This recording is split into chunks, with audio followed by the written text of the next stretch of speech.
Good day everyone, we are the group 5 and I'm gonna explain the question number 5. The question is, there are 5 finalists in the Mr. Rock Hill pageant. In how many ways may the judge choose the winner and the first runner-up? And this problem is permutation, since the roles of winner and the first runner-up are distinct and the order is important, so we use permutation. So, one formula sa permutation is n factorial over n minus r factorial. N is the total number of the population and r ay mga yung kaon. So, 5 since na 5 ka contestant sa pageant, then 2 which is kuhaon nga first runner-up o winner. So, ari sa 2 si boss. So, 5 factorial over 5 minus 2 ay mong 5 factorial over 3 factorial, then cancel out the mong nahimo siyang 5 times 4. So, 5 times 4 is equals to 20, which means there are 20 ways the judge choose a winner and a first runner-up from the 5 contestants. That's all. Thank you. I'm Ken Gersuta, and I will explain problem number 11. So let's read the question first.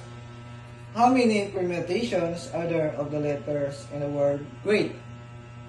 In the problem, we are going to find the permutation in the word great. Using the formula of the permutation, we can find the permutation of the word great. So let's solve the problem. In the n, we substitute 5 because in the word great has a 5 letters, and r we put 5 kaya ito man siya example, or we take them 5 times. So let's solve. We can cancel out the 0 factorial, so we can proceed to 5 factorial. 5 times 4 times 3 times 2 times 1, which is equal to 120. Therefore, there are 120 permutation in the word great. Hello everyone, I am Gracini Balaba from Group 5, and now I'm going to explain and answer question number 17. And here's the question or the problem. If 8 people eat dinner together, in how many different ways may 3 order chicken, 4 order steak, and 1 order lobster? So this problem is about counting the different ways to divide people into groups based on their food orders. So we have 8 people and we are splitting them into 3 people who order the chicken, 4 people who order steak, and 1 person who orders lobster. The key idea here is that we only care kung pila ang nag-order aning pagkauna. Diba ito nang lista sa 3 sa chicken, 4 sa steak, 1 sa lobster. Not the order in which they are chosen. Dili ang pagkasunod-sunod nila. For example, si person A, person B, and person C, nag-order sila of chicken. And it doesn't matter if we list them as ABC, BAC, or CAB. The fact na kani silang tulo may nag-order of chicken, bahala na kung magka-swap-swap ilang list na names. Basta sila ang nabilong ani na group, ani nga nag-order chicken. Same as katong nag-order sa steak, 4 kabuok, and sa lobster, 1 lang kabuok. So these are all the same group because the order within the group doesn't matter. I mean, order ka ng pagkasunod-sunod. Since we are grouping people without arranging them, this is not a permutation problem. Diba ang permutation? The choice of the order is important. So, unsa man atong gamiton? The other one, the combination. But in this case, dili tong simpler nga formula atong gamiton katong C n R equals n factorial over r factorial times multiplied to n minus r factorial, because this is a special type of combination. It is called the multinomial coefficient. So, multinomial coefficient is used when we split a total number of people into multiple groups. Take note nga kani siya for multiple groups ni siya nga kind of combination. Dili ra nato himuon nga combination 8, 3 for the chicken, combination 5, 4 for the steak, and so on for the lobster, because this method would count some groups more than once. Mag-overcounting na ta if katong combination na formula atong gamiton. So, instead, we use the multinomial coefficient, which accounts for all groups at once and avoids overcounting.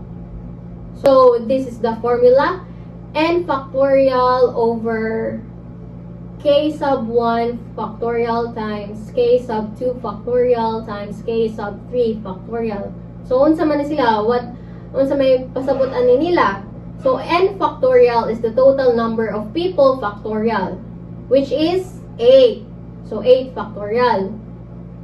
And the k's there, the k1, k2, k3, are the factorial.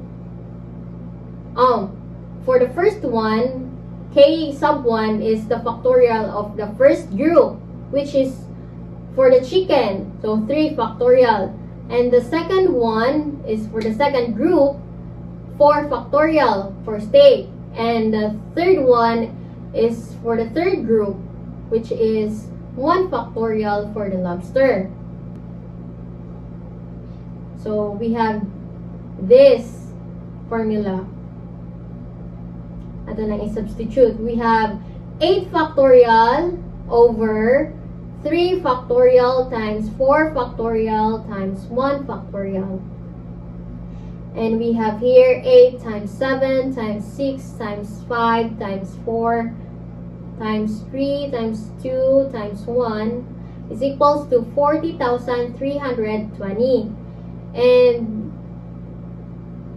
for the factorials of each group, we have 3 times 2 times 1 is 6, and for 4 factorial is 4 times 3 times 2 times 1 is 24, and for the 1 factorial is 1. So we have 40,320 over 6 times 24 times 1 equals 40,320 over 144 is equals to 280.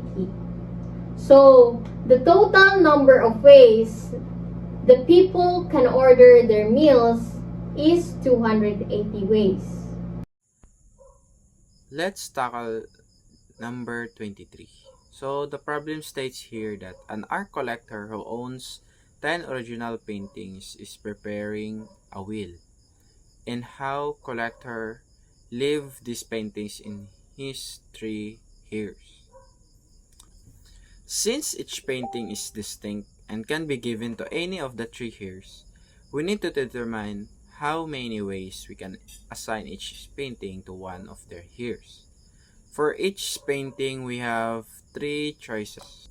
For each painting, we have 10 paintings which is assigned independently.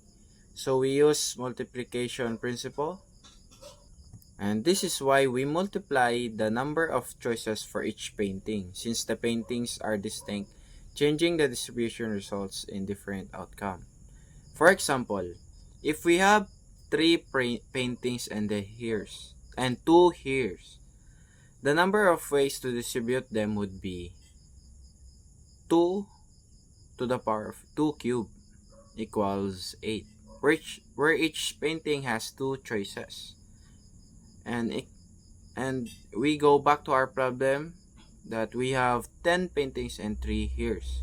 So the art collector can distribute 10 paintings among 3 heirs and 59,049 in different ways.